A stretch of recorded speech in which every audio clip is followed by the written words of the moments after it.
Do you have any suggestions, Jerry, as to where the cuts can be made? Well, you know, the budget committee has gone over this carefully. Jim has gone over it carefully.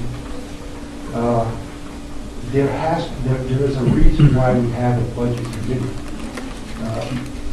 If I had to choose, and that's what I don't want to do, if I had to choose between the numbers Jim put together and the numbers the budget committee put together, I'd say go with the budget committee. That's their job. But what I'm suggesting is that Jim can work with that 4.5%. He's our town administrator. It's a lousy number to give you, Jim. That's all I can do.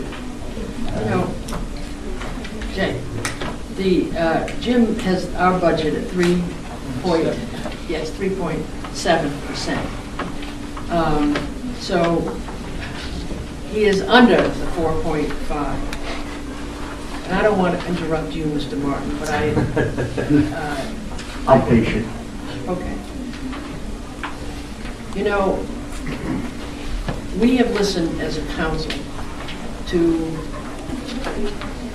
trying to develop other sources of income, supporting the economic development for the long haul. This is an opportunity, and this is just one instance, where we need to do that. Doesn't put us over the cap from a municipal standpoint. Puts us in a place where we can counter the council's anti-business, okay? Well, I might say that the budget committee is anti-business. None of that does anybody any good. But here's a time when that kind of expenditure helps the town in the long haul, no matter how you cut it. Taking ourselves out of the league, when in the league is the one place at the state level that is supporting the city, it makes no sense to me. If we're over, I mean, I can't even argue with you because we're not over the 4.5 in our budget. And I agree with you, Ms. Durkee. What I'm suggesting is the one who realistically can look at this budget and make the realistic, address the realistic items in my opinion, is Jim. He has to work with this day in and day out. But the budget committee did come in under the 4.5%.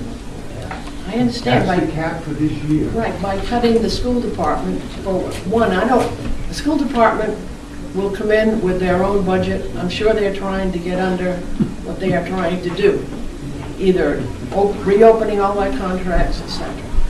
But we have to deal with what we can deal with. And I don't want to belabor what I said the last week, but some of these cuts are not in the best interest of the taxpayers of this town. And I think you would agree with that.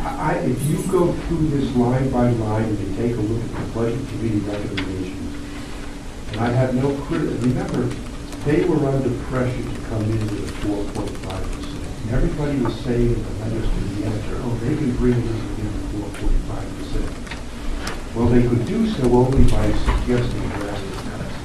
What I am suggesting is the 4.5% cap should be the cap that we're for this year. And unfortunately, we give to Jim the responsibility to decide what is best to do. I'm not even looking at this from the viewpoint of, is this business friendly? I really,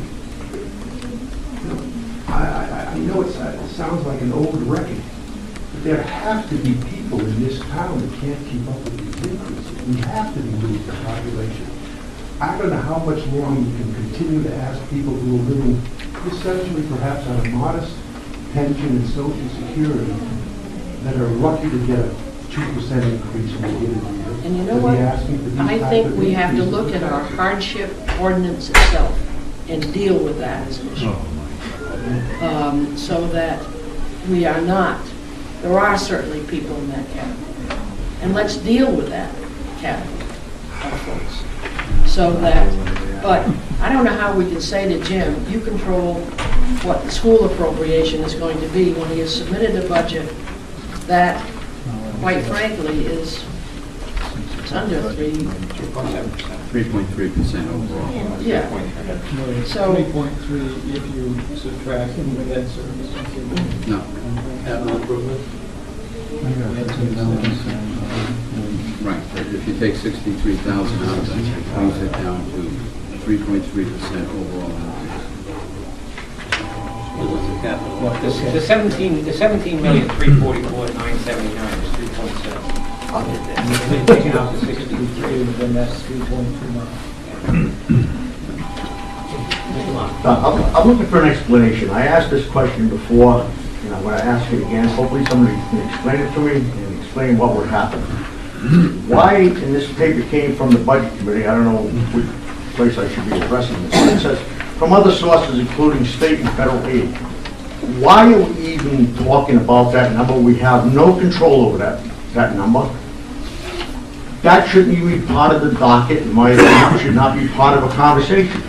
What they get from state and federal aid is their business, they being the school department. Because right here, you got it down for $5 million. If we voted on the $25 million budget that's proposed here, and let's suppose the state only came up with 3, we'd be stuck with the other 2. However, the other side of that coin is if the state came up with 7, they wouldn't turn over the 2 to the town or to the general fund. They'd say, no, that's earmarked for education. Under those circumstances, why are we even talking about that? Why do we even have these numbers included in any kind of a budget? They're included, I think, only to show you what a total number is. Because under the state law, they have to be given enough money to be able to fund the basic education program, which they would have to explain all the components of that, okay? I'm not disagreeing with you. We set a local appropriation, and that's what we're responsible for. Now, one of the issues the school committee has this year, and they so stated when they were here before us last week, was whether or not that number should include, or can include, or does include, for their number, what they get from the state. The vote at the financial town meeting was for a local appropriation, and they put a number in for state aid. And they thought they were entitled to more money when the state aid was lowered. Then they got money reimbursed to them, which brought them back to that. But that's an argument that they have with either the school committee or the state or whomever as to what that is. The only thing we have to make sure is that the combined number, and that's according to Rhode Island general law, is that the combined number is enough to support the basic education program, or they have the right to sue the town for additional monies to be able to accommodate that. Now, Okay, I understand that. You're saying the combined number. But let's suppose that the state only comes up with $3 million instead of 5. They're giving less this year than they gave them last year. They're not abiding by their own law. How do you address that? I don't know how we address the state not abiding by the law, but you're right. The local appropriation can't be less than it was in the prior year, the maintenance of effort. Well, I don't know how the state, and I agree with you, Mr. Martin, I don't know how the state can tell the local government that they cannot give them less than they did the year before, and then that they have the right to give them less than they gave them the year before. Because that, to me, is like saying, you made a rule that I have to live by, but you don't have to live by the rule.